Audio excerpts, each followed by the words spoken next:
So Overwatch was released on the 24th of May 2016 and was developed by Blizzard. But before we talk about the game itself, let's talk about the development issues the company had with this game. The group of people who has developed Overwatch were actually creating a game called Titan, which is going to be a massive online multiplayer like World of Warcraft, except better in every way, and the scope was massive. But the thing is, the game was a massive failure. Not much is really known outside of Blizzard itself about the game and what it actually went through, but the developers basically said that it was a failure because they didn't even get past alpha stage. They were still in the development and they just couldn't get past some of the problems that they had with new people coming in, new people going out, and it just failed horribly. So Titan was worked by teams of hundreds, and when they went to create Overwatch, they shrunk that team down a bit, and has this team of people who some of them haven't even released a game at Blizzard yet. Have they done good with Overwatch? Yes, they have done incredibly well, and they need to be praised for what they've been through. It is the best FPS experience I have experienced in years. Let that sink in for you. It's the best experience I have had in years for an FPS game. And another good point is the PC port is not broken. So let's just talk about this right now. So before Battleborn and before Overwatch came out, there was a lot of Battleborn versus Overwatch kind of battle things, which is stupid because they're completely different games. But to answer that question, Battleborn, you just got absolutely blown up by Tracer.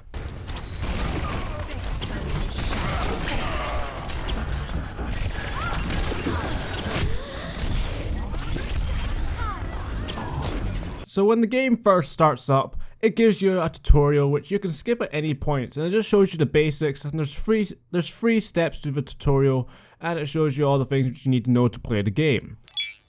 Overwatch does not have a campaign, which sucks, because there's a lot of lore online, and the actual story of Overwatch is insane. It's actually very, very, very heavily inspired by Terminator in some ways.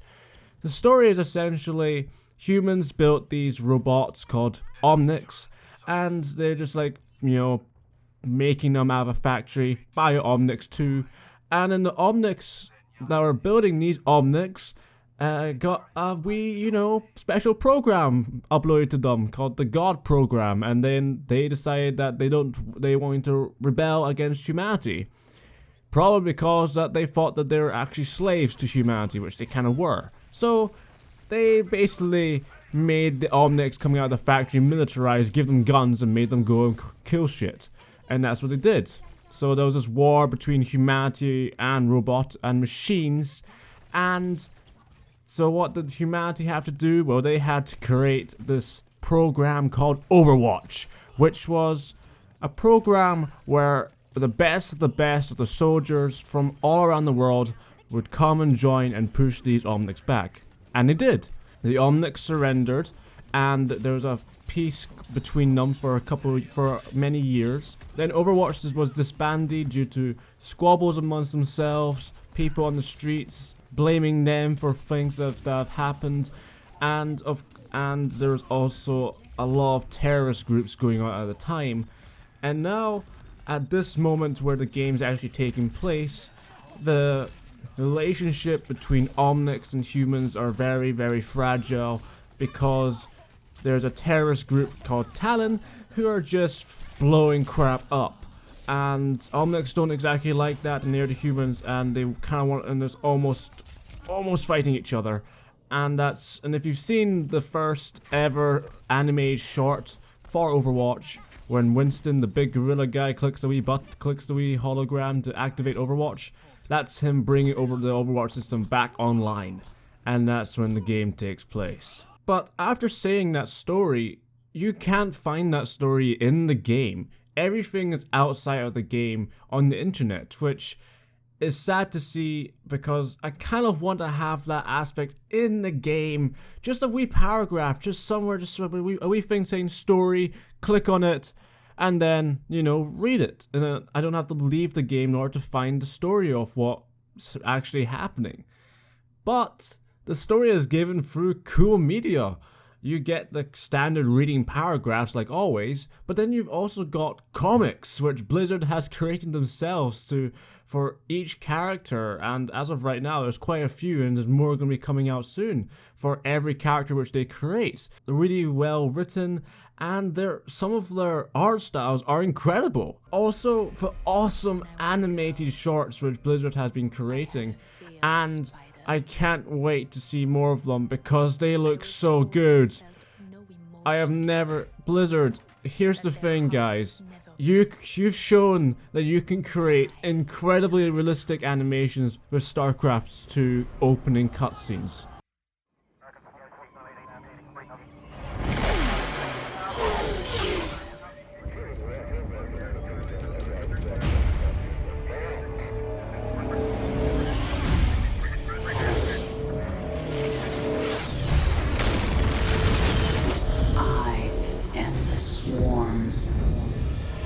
Armies will be shattered. Worlds will burn.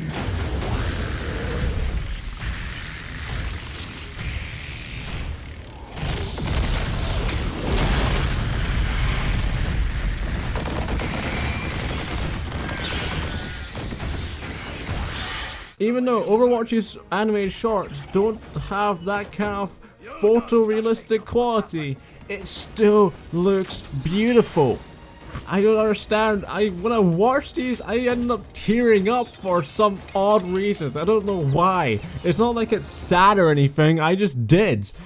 Probably because it looks so amazing and I loved it so much. And I can't wait to see more. And with that being said, please, Blizzard, just fucking create a fully animated movie, man. I don't want to see any I don't want to see any live action stuff anymore.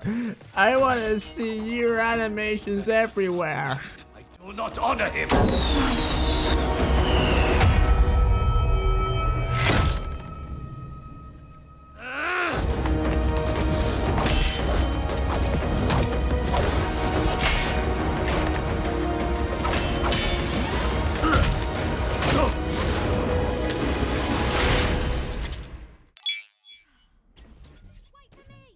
So the main component of this game is of course the multiplayer. This is a multiplayer only game. And well, the gameplay is amazing. So at the main menu, when you select play, you can choose from a couple of different modes. You can choose from the standard quick play, or then there's play versus AI, and there's custom game and arcade. The main one is of course quick play. So there are 3 game modes in total, and that is Assault, which is essentially capture a series of objectives, Escort, which is capture an objective and then escort a payload to its destination, and Control, which is hold a single point for as long as you can, and the first team to win 2 rounds wins.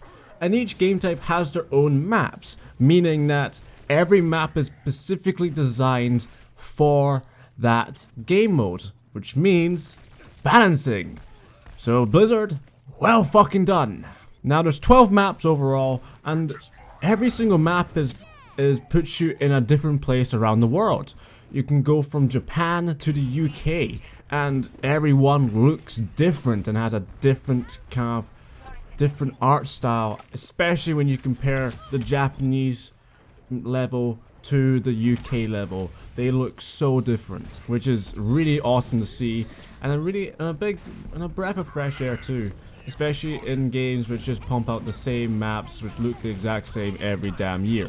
So on every map there are med packs which you can find and well use, and they give your hero more health. So if you're in dire need or you're getting shot at, finding one of them is really crucial in order to stay alive, and knowing where they are is even better. That's why playing the game more will make you have a big advantage over newcomers, since you know where these med packs will be, whereas they don't. So the med packs can range from small, which gives you a little health, and then to large, which can give you a lot of health. but any med pack is good in any situation, so just kind of know where they are and then put them to good use. So at the start of the game, you can choose the hero you want to play as, and every hero is at your disposal at the very beginning. Every hero is unlocked and the game allows you to use them whenever you want. And you can change which hero you're playing as throughout the game. When you die, when you're at your main spawn, you can change your character. And this is a great mechanic, meaning that new players to the game who are trying to play a character but cannot play them, they can change out to someone else and try and then you know, find a hero which they can actually play and suits their play style. And then you have, you know, the veterans, the pro players, the MLG players of Overwatch who can adjust their team on the fly in order to adjust to what is happening on the battlefield. And it's a great mechanic. It helps new players and pro players, and it's great. The gameplay is very simple and yet very complex and incredibly fun. The gameplay revolves around 3 hero abilities, 2 being the main ones, and the last one is the hero's ultimate weapon of mass destruction. There is no leveling up in-game and getting even more powerful like Call of Duty, like Battleborn. It is solely about skill. Right at the start, skill. And if you're not good as that hero or the game at the very beginning, you're not gonna get better by stupid leveling up, kill streaks and that kind of stuff. You only get better by playing the game more and learning and adjusting and getting better experience with the game. And with that being said, this game has a huge skill gap. The game gives new players characters which are easier to play than others. For example, Soldier 76.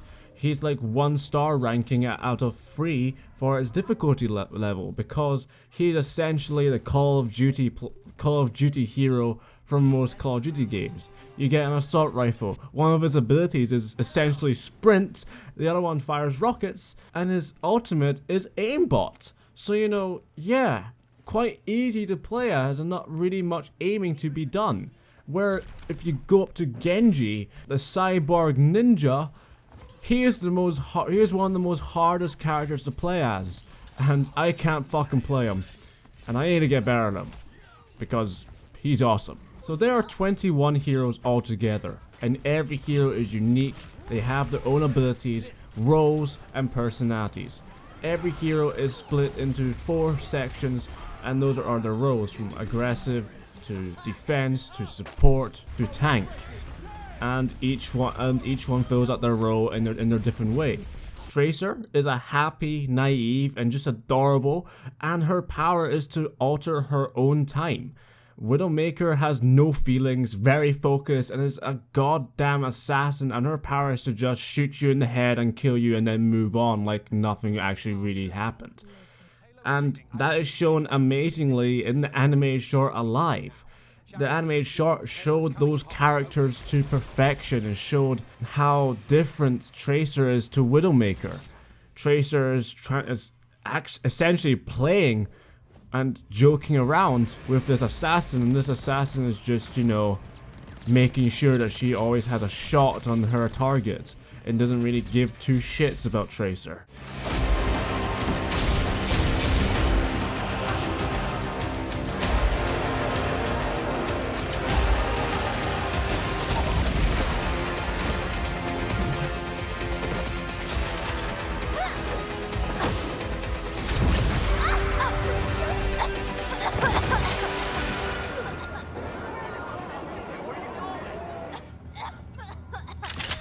Such a sweet, foolish girl.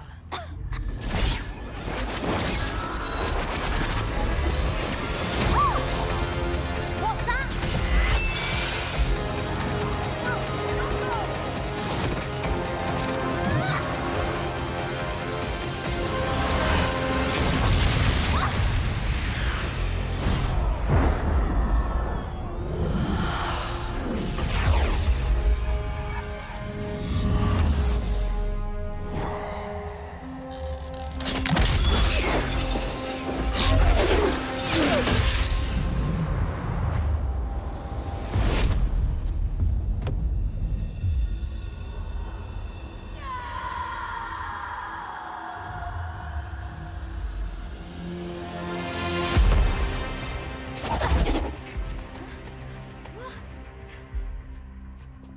Looks like the party is over.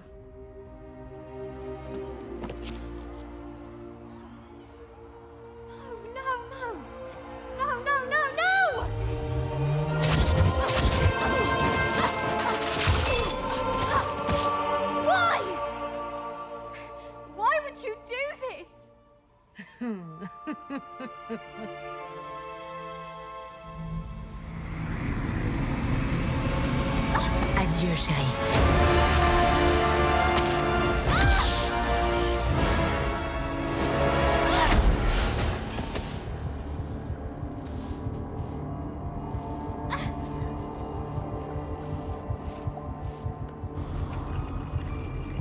When I was a girl, I had a fear of spiders.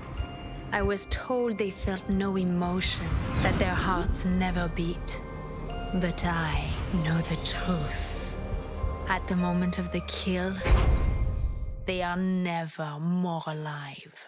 And in the game, the heroes banter between each other at the start of the game. One of them was Junkrat, who is an explosive, loving bastard, and he would actually speak to Tracer saying, "Hey Tracer, can I have a look at your bomb?" Since Tracer's ultimate is a fucking sticky bomb. And it's so funny to actually see that happen. And there's so much more. There's so much other characters that actually banter between each other, and it's really awesome at the start of the game.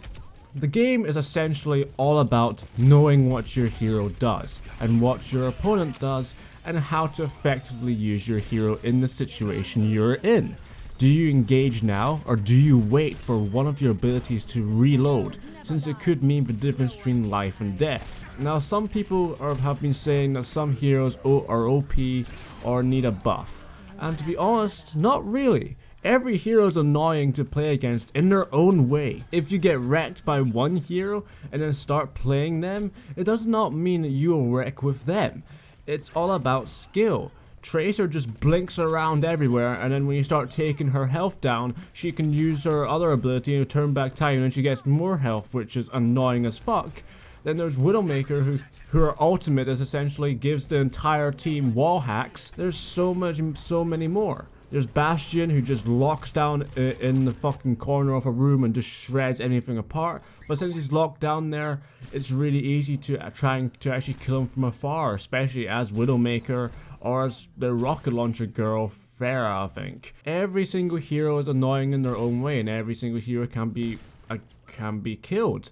It all depends on the skill of that player and how much they know how to use that hero. Teamwork is a massive component in Overwatch. If your team is bad, you might lose.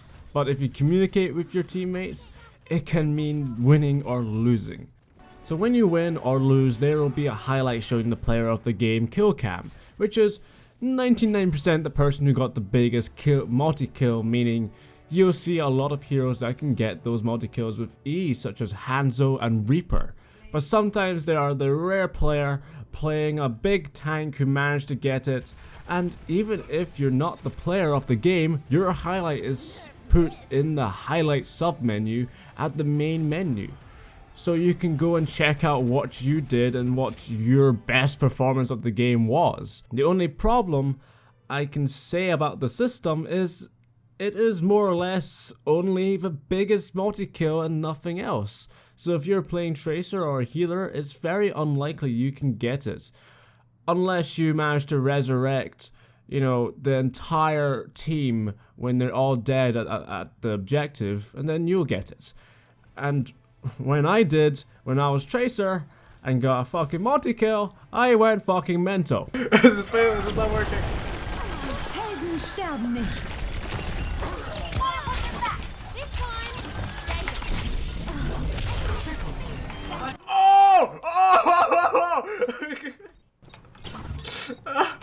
Fucking beat that.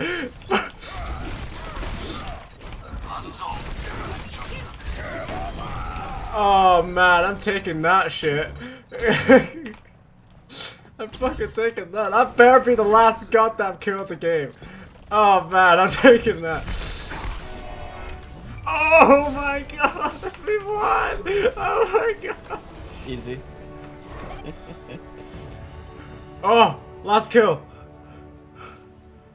Play of the Yes! Helden sterben nicht.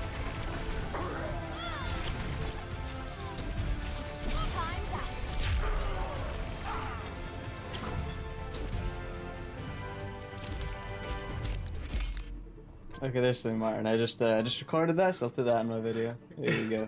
Oh man! Yes! Shell, what were you up to? Oh man.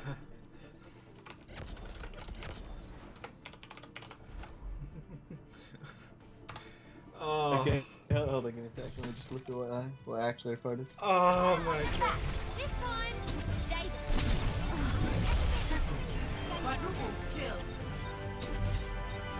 Oh man. I'm so happy right now. Screw Widowmaker and her just almost unattainable except Ash can get the achievement. Let's watch it again. And the other thing is that I would love to be able to save my highlights, since some of them are really good but I haven't recorded it. And the Tracer one, thank God I recorded it, otherwise it would have been gone from my PC and my game the next day, and it was the best thing I've ever done in the fucking game since. After the player of the game, it takes you to the end game screen which shows the best of the best players, from the person who blocked the most damage, did the most healing, to the person who had done 50% of the damage to the other team. And you can then vote for the person who you think did the best. And when they get 5 votes, they get extra XP, and if they get all of the votes, meaning that every single person voted for that one person, they get even more XP, and they are classed as legendary. Which, if you want to get that, just be support, because you healing will help your team out and will piss off the fuck of the enemy, and that's how you get it. Which is really, and with the extra XP, it is really nice, and it encourages appreciation for other players, which is great to see in a multiplayer game, which of course, like every other multiplayer game, has people in it calling everyone else noobs, saying, oh, my team's shit, oh this, oh that, and to be honest with you, they're the ones that suck ass. And if you start calling my team crap when you're in my team, or me crap, I'm gonna report your ass, because I'm not having that shit. And then the next game starts.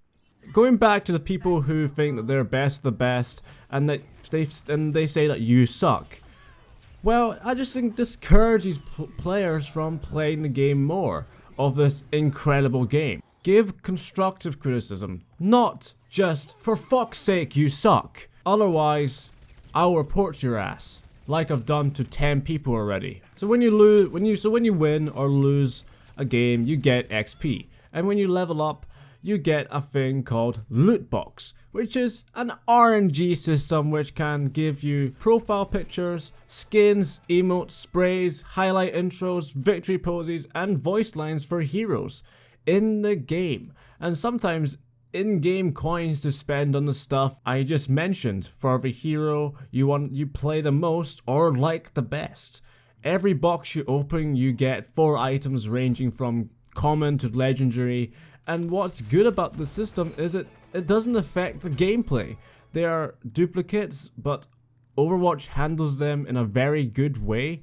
When you get a duplicate, the game instead gives you some in-game coins, since it knows it's pointless to get duplicates. But also, you can actually spend real money on this system, and that's where the microtransactions come in. But it's not game-changing, and it is RNG.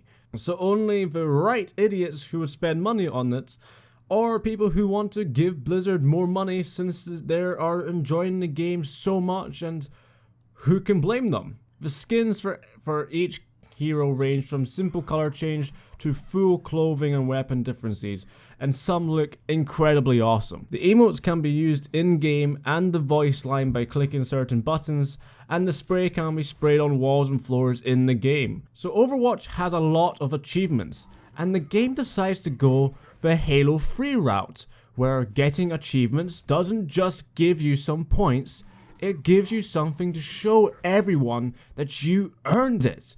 So what you actually unlock when you get these achievements is sprays, which you can, like I said, spray around the map if you want. It's a small thing, but it's a really big thing for everybody. The enemy team won't see it that often since you won't be spraying it in front of them, but it does show your teammates you have achieved it, which is great, and is very welcome to see. From getting 4 sticks with the Tracer's ult in one game to getting an airborne headshot with Widowmaker, which I'm still trying to get, because I fucked up like 100 times. It's really awesome where you can actually show your teammates that I have gotten this, and you know, I'm a force to be reckoned with. And I wish more games would have that.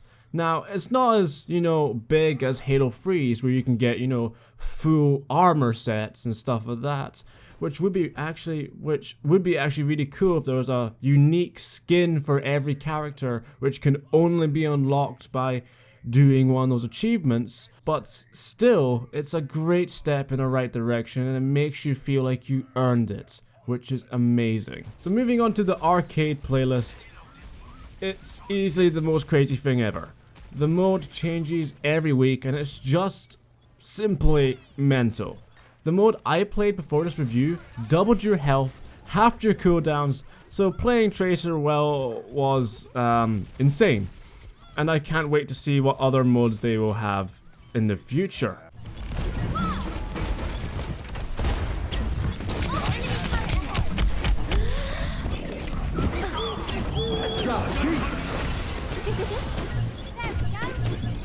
Enemy turrets destroyed.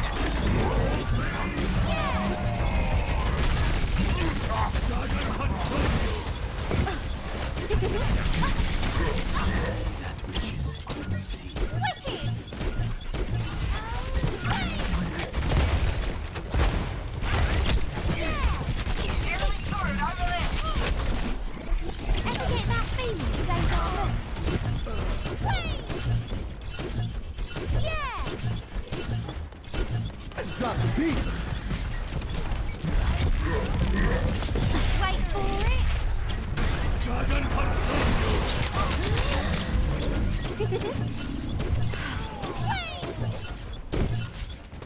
Yeah.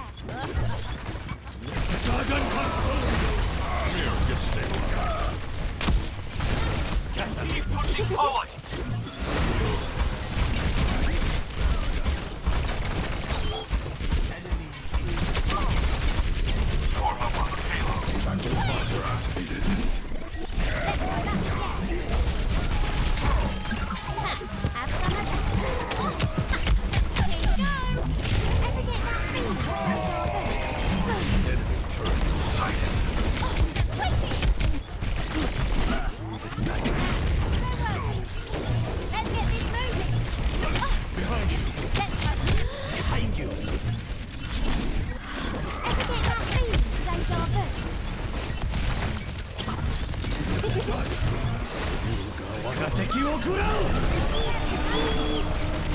Enemy turret sighted.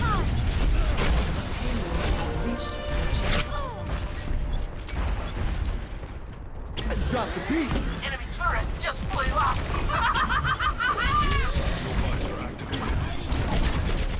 As of right now, there is no ranking system, which means you can be up against people who are brand new to the game or closed beta testers and absolutely pwn your ass. They've learnt how to play every single hero as much as they can, and they can just come into your game and wreck you, and it's not fun for anybody. But there was a ranking system in the beta and was not received well, so Blizzard took it back in development, and it will be in the game by the end of June. So I'm kind of okay with it not having a ranking system right now, due to the fact that if it did, it would be broken anyway, and that would not be a good thing. So Blizzard, you better get it fixed, because I want to play ranked. So Overwatch has some incredible graphics. It looks cartoony, but it's not as near as the weird kind of graphics that Battleborn had. And it actually looks really, really beautiful.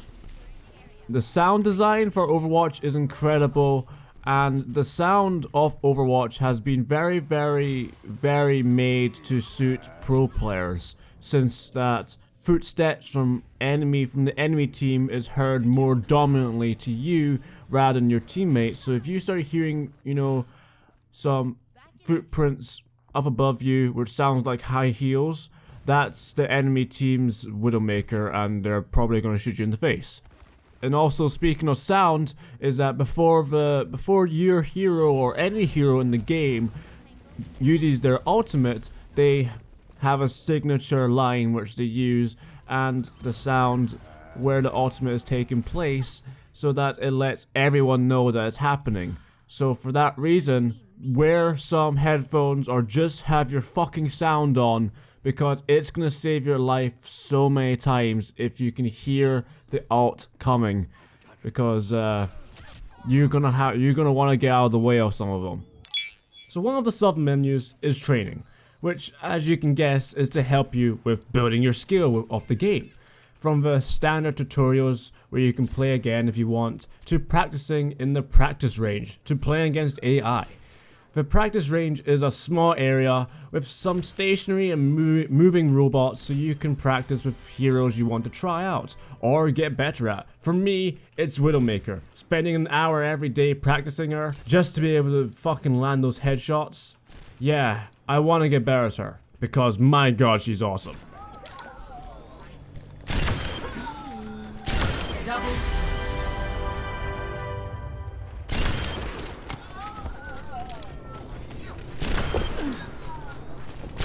Double kill. Triple kill. Quadruple kill. Quintuple kill. Sextuple kill. Now I feel alive.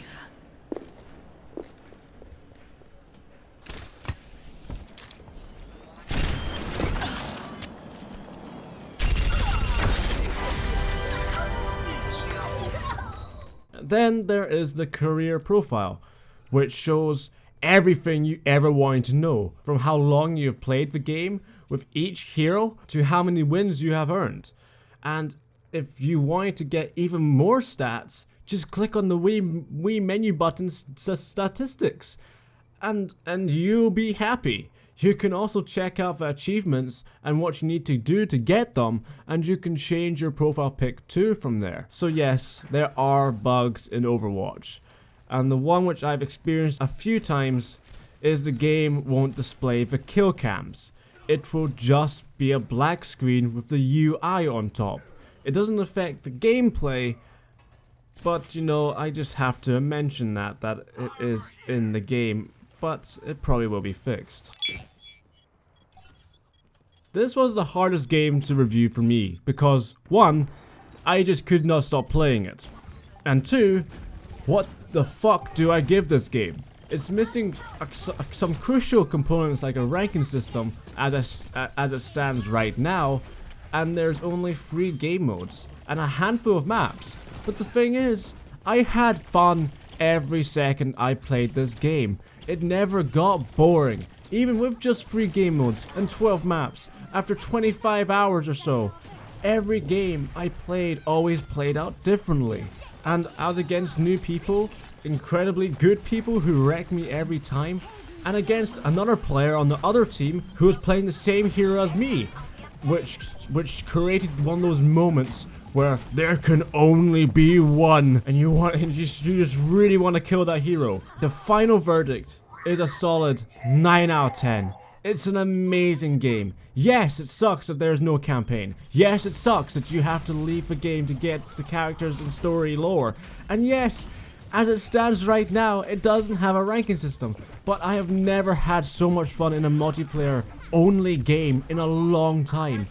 And with 3 maps, game modes, and heroes to come, from its amazing gameplay to its lovable characters and heart-beating moments which happen in every game, Overwatch can only get better. And in a year, this game will be a 10 out of 10. Once that ranking system is in and some of those bugs are fixed, this game will be the best game I have ever played in a long time. Blizzard, thank you thank you so much for an incredible experience, and I can't wait to see what the future holds for Overwatch. So everyone, thanks so much for watching my review, and I'll see you all in the next one. Bye bye! Reposition.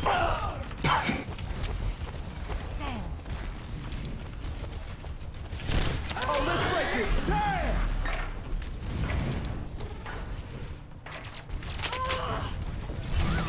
It's Did that sting?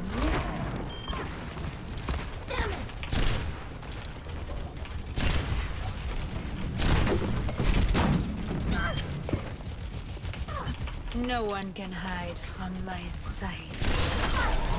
I almost feel something. Enemy teleporter destroyed.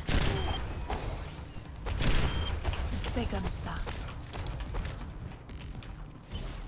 Teleporter online. We move swiftly. No one can hide from my sight.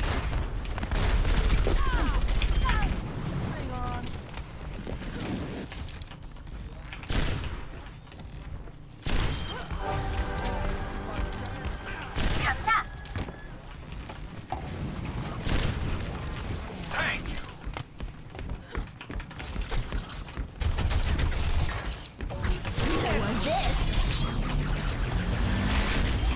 The enemies of Talon will be eliminated. I'm ready to initiate self-destruct.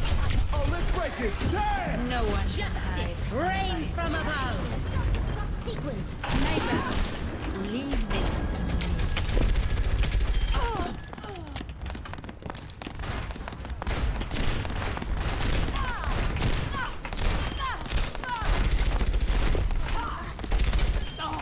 Amateur. 優雅我が敵を食らう